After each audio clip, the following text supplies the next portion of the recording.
Story 1. My roommate and I initially chose to live together because we thought we would get along, but things started getting strange when she realized our schedules were different. A bit of backstory about us: I'm from a lower middle-class suburb, and I was far from spoiled. She, on the other hand, came from a wealthy town where she had a 3-story home and was never told no. Clearly, we had different backgrounds. I was attending school on a scholarship from the state, while she chose the school because the city has way more diversity than she was used to, and she wanted to experience the culture of New York. We shared a bedroom because it was a dorm. She played on a sports team, so she had to wake up early. I didn't, so I would usually stay in my other friend's room until midnight. I would then come back to the dorm, not even turn the lights on, and crawl into bed. Sometimes I'd go into our kitchen and relax there if I didn't want to sleep yet, but it's a separate room. She, on the other hand, would wake up at 4 a.m., turn on every light, blast music to get herself pumped for practice, and FaceTime her teammates. One evening, I was about to go out to see my friends around 8 p.m., and she was already in bed. She asked me to turn off the lights and hurry up, as if it were midnight. I told her I'd be out in a few minutes, and she was annoyed. Before I left, she told me that I must be home by 10:30. I replied that I'd be back at midnight, and she said, "No, I have practice, and you don't have to go out. You're loud when you open the door." I just left because I couldn't believe it. The next morning, I talked to her about how loud she was, but she didn't stop. I told her I'd come back home early when she stopped going to soccer practice. Why should I not have a life just because she needed to be in bed by 8? Another night, I had a serious cough because I got bronchitis at the end of the semester. One night, I was trying to sleep but kept coughing.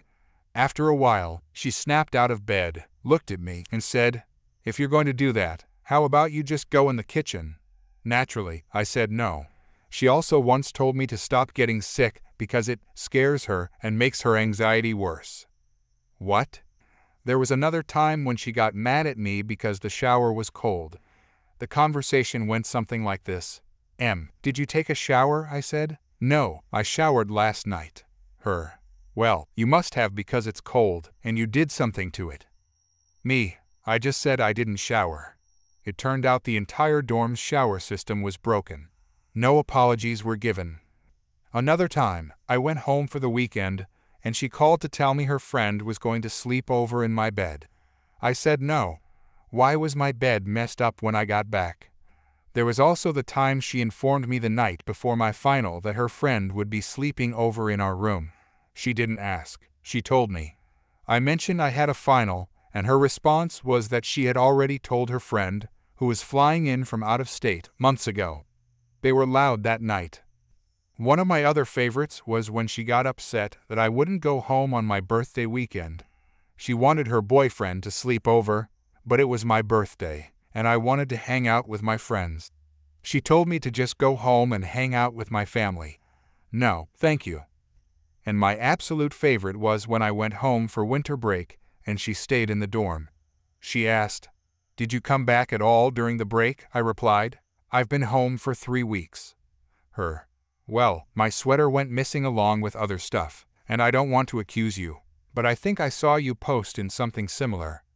Me. "I've been an hour away at home for almost a month." Her. "Are you sure you didn't take it?" Me. "Did you leave your laundry in the wash and forget to take it upstairs?" Her. No response until I came back. The best part of that story is that she's 5'2" and I'm 5'9", and we're completely different sizes. Story 2.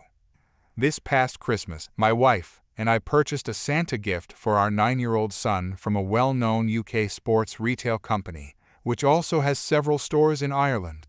The gift was a football rebounder, similar to a trampoline, where you kick the ball and it bounces back to you.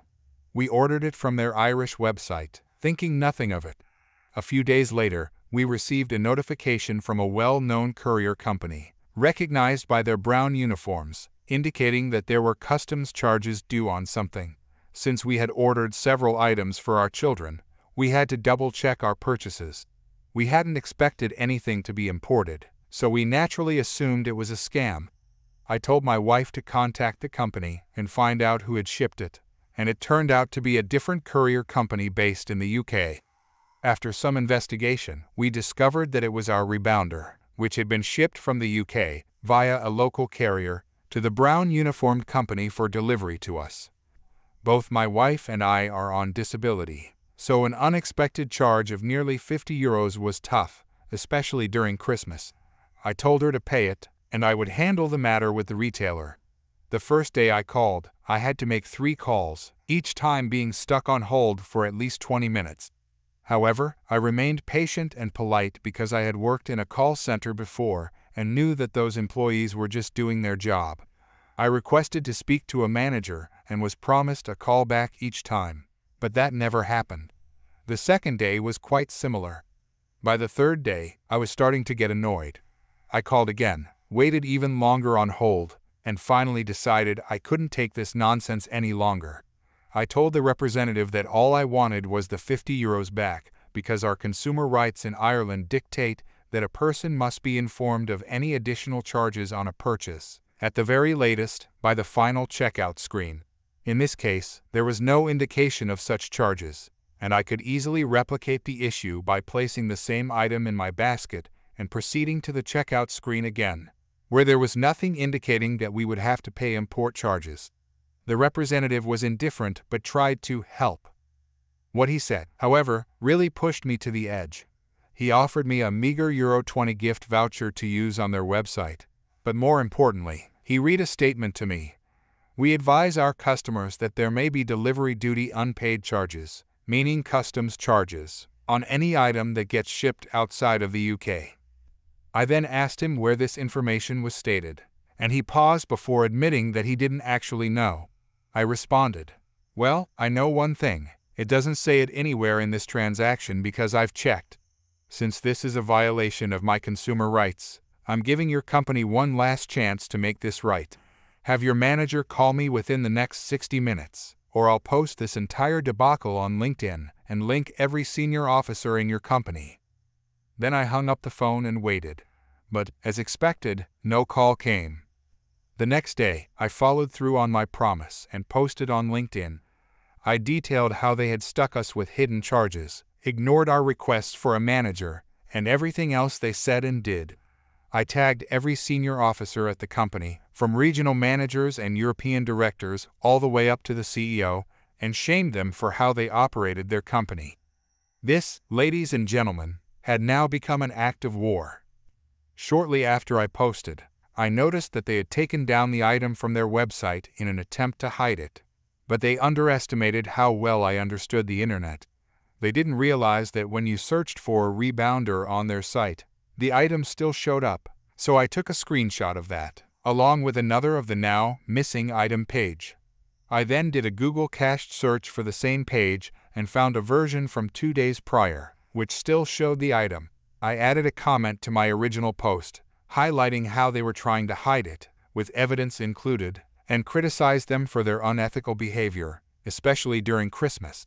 I tagged and shamed all the senior officers again, and at this point, the post was starting to gain attention, not just publicly but also from 3 individuals in incognito mode who viewed my profile. I wonder who they could have been.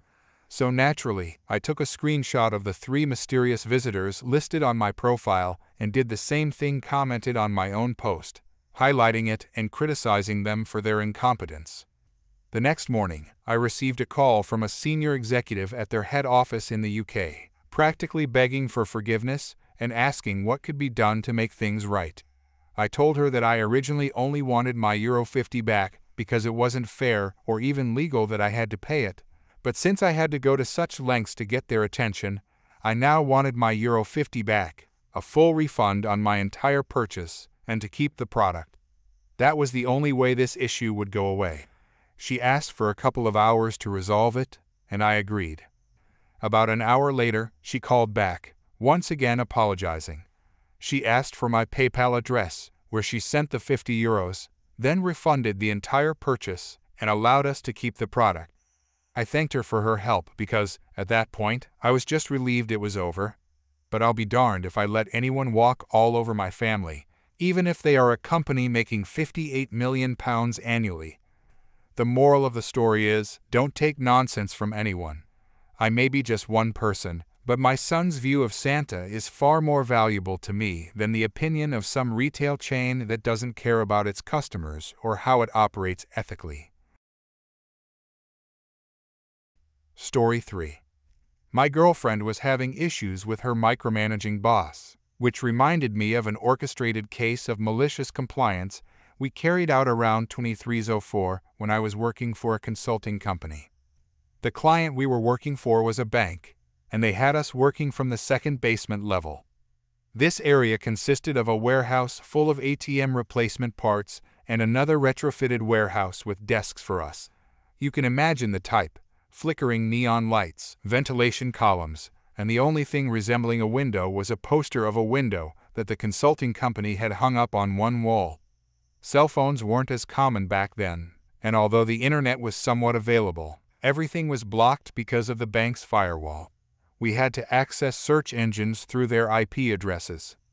Working there was challenging, and the only distractions were chatting around the water cooler or going upstairs to get a coffee.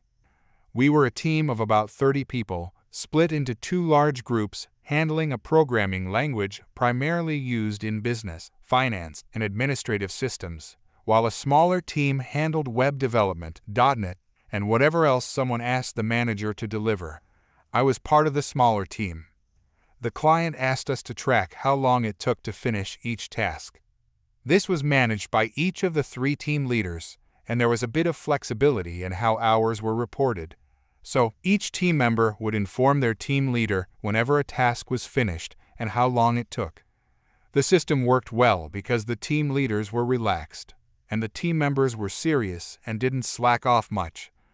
The manager, who we'll call micromanager because he was obsessed with micromanaging and also because he was quite short, called me one day, along with my team leader, who we'll call Too Long since he was exceptionally tall, and said, "Look guys, I have a feeling we're not working hard enough. I need to be able to report the exact amount of time we spend on each task to the client. I want you to implement some kind of software so people can input the time they spend on each thing."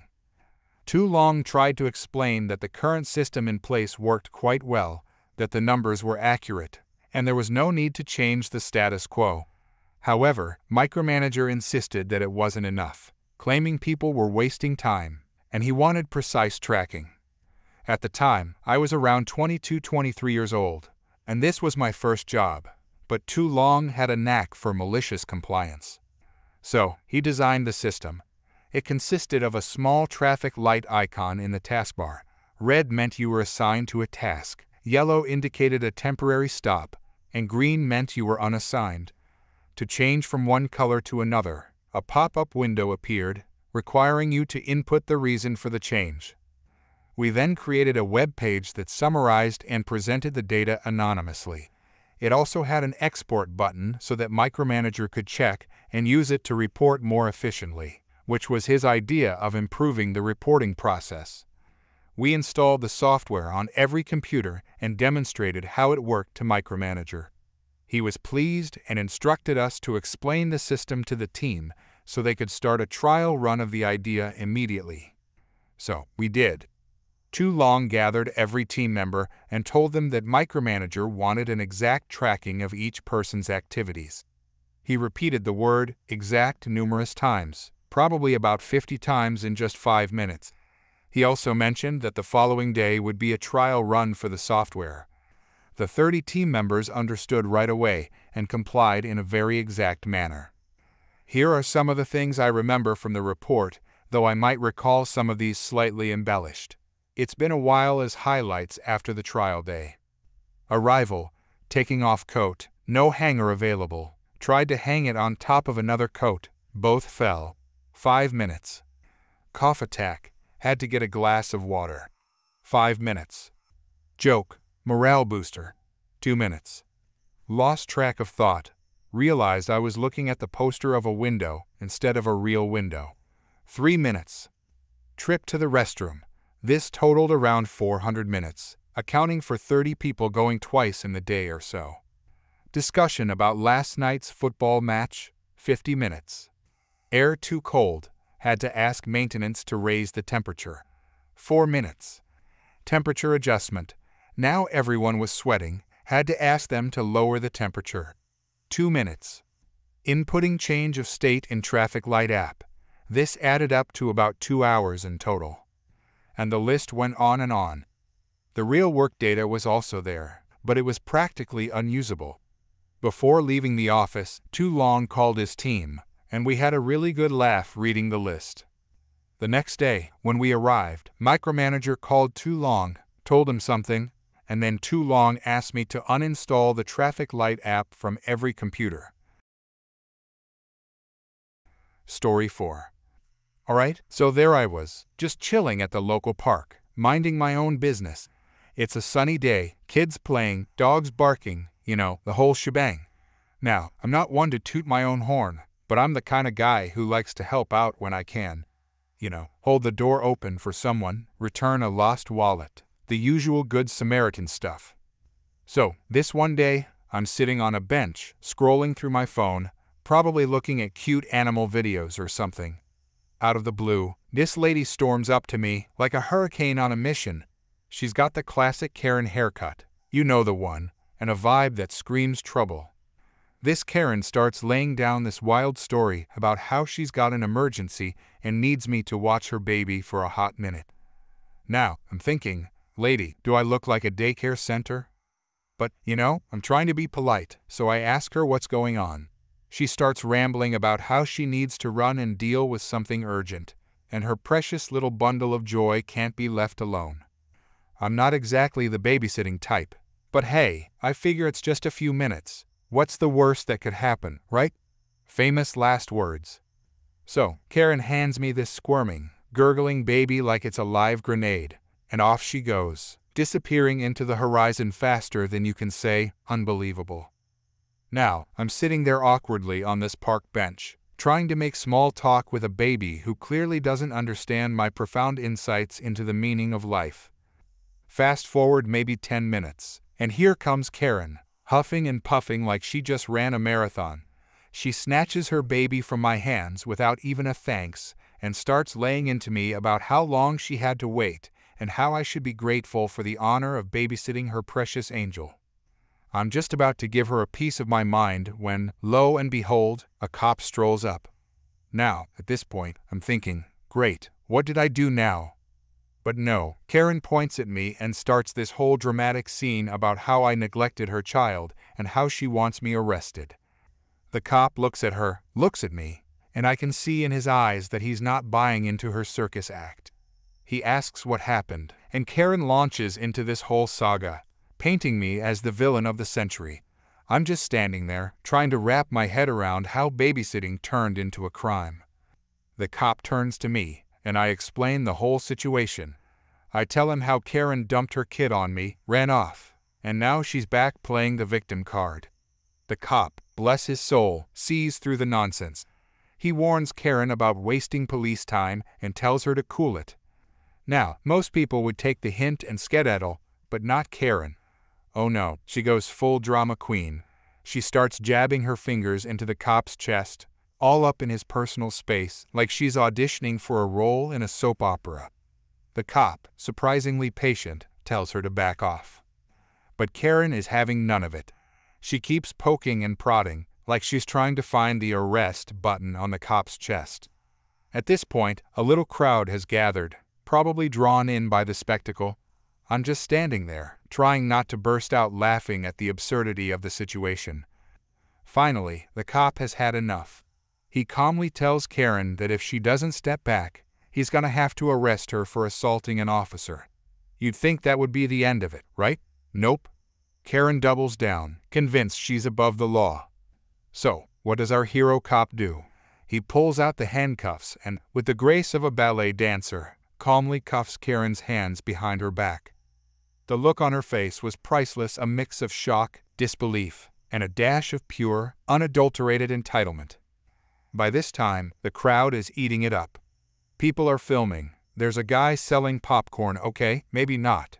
But it would have been the perfect touch. The cop, still as cool as a cucumber, informs Karen of her rights, while she's sputtering like a malfunctioning engine. As they cart Karen off, she's still trying to argue her case, like the entire universe is conspiring against her.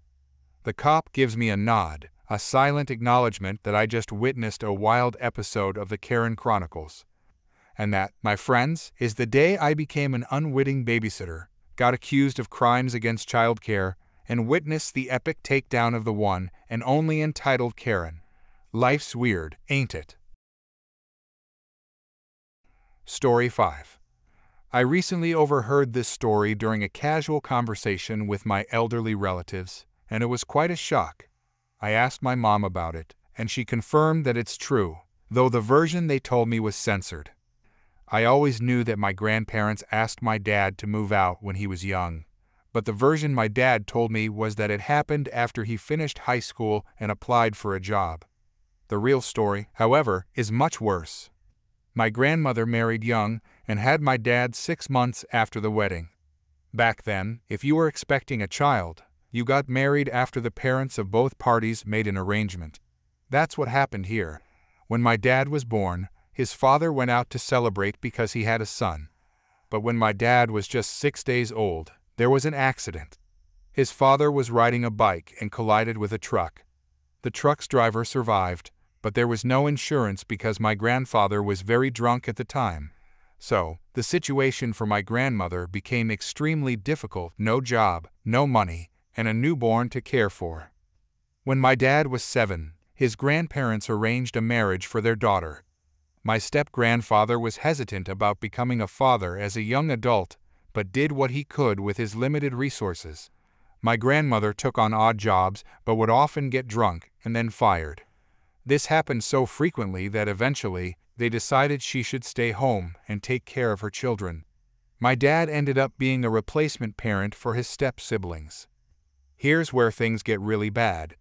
When my dad was 16 and in high school, he wasn't a bad student, but his younger brothers and sister were struggling academically.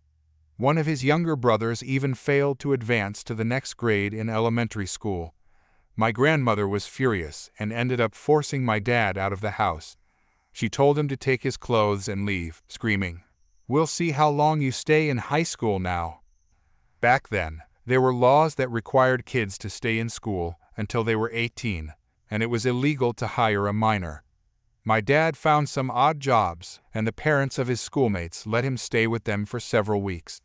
One of his teachers even let him stay at their place and helped him get a lawyer to see if emancipation was possible in this case. However, my grandmother went to court and lied, claiming she never forced him out. She said he was a bad son, always drinking, getting bad grades, skipping school, and beating his siblings. The teacher had school records of my dad, and somehow also records of his siblings, but still, no emancipation was granted. The judge had the authority to force my grandmother to take my dad back in but refused. My step-grandfather promised and delivered money every month. He was a better parent than my grandmother. Dad eventually finished high school, and although there was talk about him going to university, he decided to get a job instead. He found a place to stay and met my mom. After they got married, they first lived with my grandparents. Supposedly, many times, strangers would show up asking for money that my drinking relatives owed. This situation continued until my parents got their own place. After several years of no contact, my step-grandfather died. They owned a flat that my grandmother inherited, and there was no mortgage. She also didn't have retirement money because she rarely worked, but according to the law, she received 80% of her husband's retirement money. So, she was financially set. She contacted my dad once to tell him he would never get that flat or his stepfather's money, just to spite him. Fast forward several years, and out of the blue, a hospital clerk called. My grandmother had diabetes that she never treated and kept drinking instead. She always had money for vodka, but not for utilities and rent. She received numerous notifications, but she ignored them and drank even more. Eventually, she was so in debt that it exceeded the value of her flat, so she lost it. Her good children had money for vodka, but not for their mother. Her only daughter, who was married, wanted to take out a loan to bail my grandmother out and get that flat for her own kids. However, my grandmother refused to sign a contract for the flat, insisting, "Just give me money, and I will pay my debts." My uncle blocked the transaction. He initially wanted to help and pay off the debts, but didn't want to give money directly to my grandmother, knowing she would take it all and just promise to pay. As a result, she lost the flat, and some friends took her in. She badmouthed my dad, her daughter, and her son-in-law.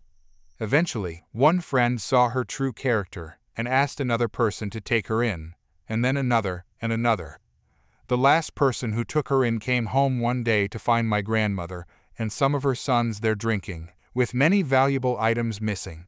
That person didn't say anything at the time because they were outnumbered by several intoxicated individuals, but they waited until the sons left and then called paramedics, reporting an elderly lady with diabetes.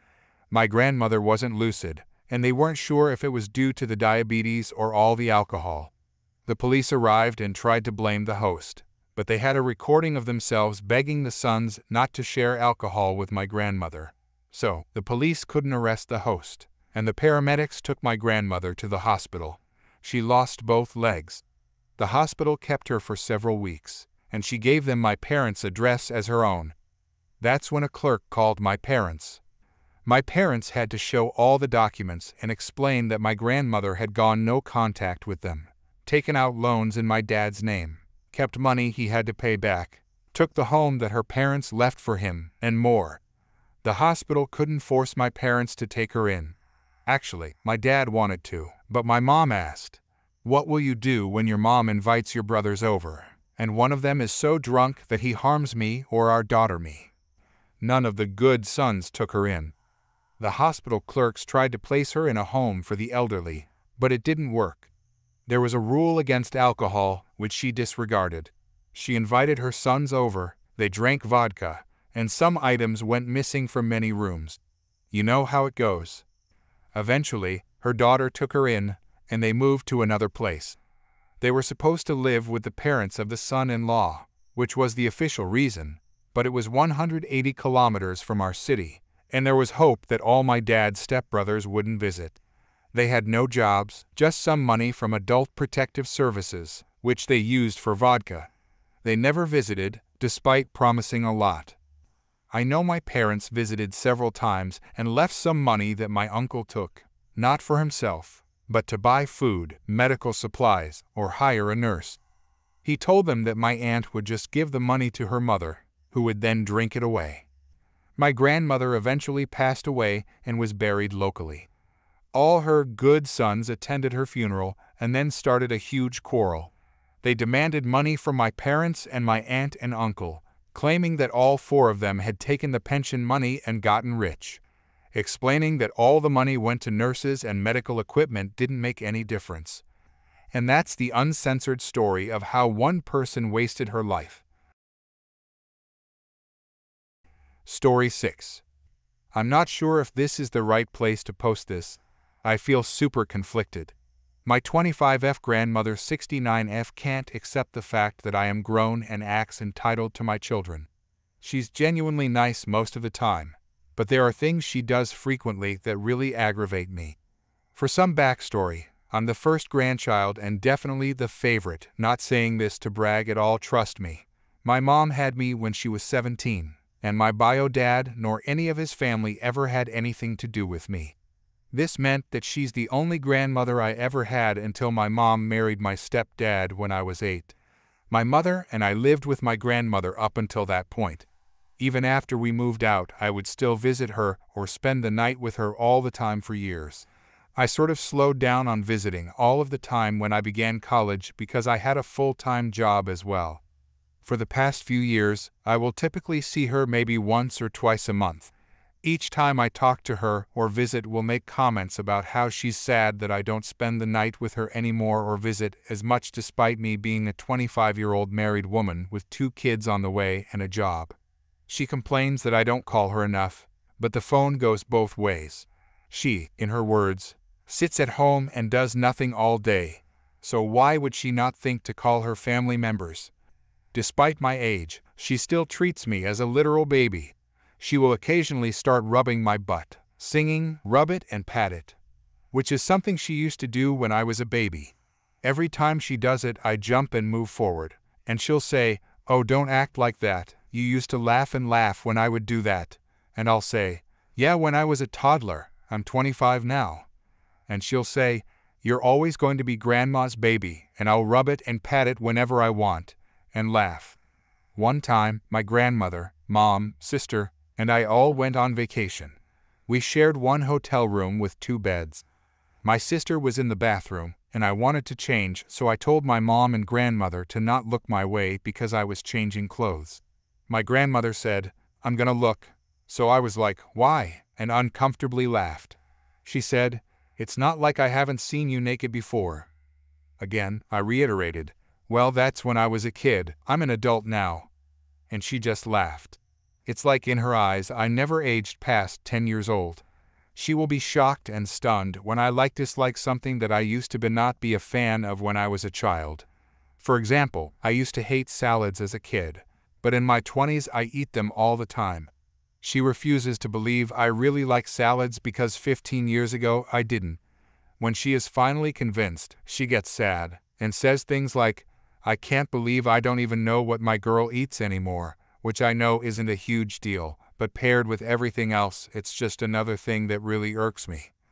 Anyways, when I announced I was pregnant with twins, I announced it to all of my grandparents at once in person, my stepdad's parents and my grandmother.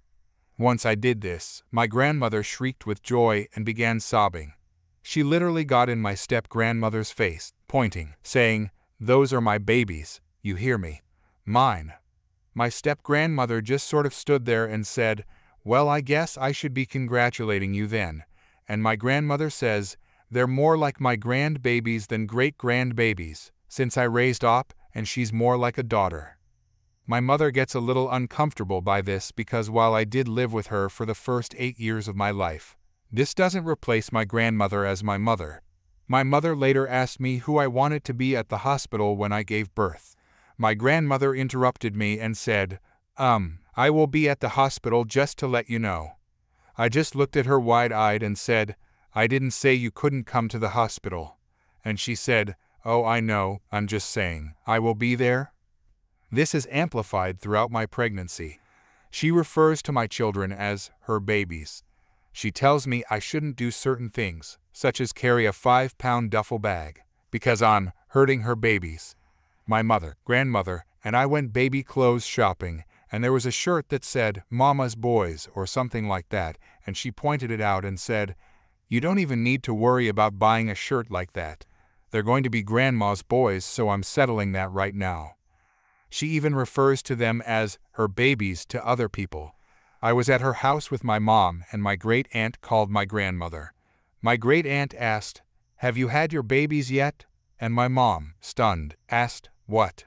My grandmother turned and pointed to my stomach and said, my babies," and began rubbing my stomach. She even began saying, in front of my mom, who is the actual grandma, "This is your grandma. You hear me?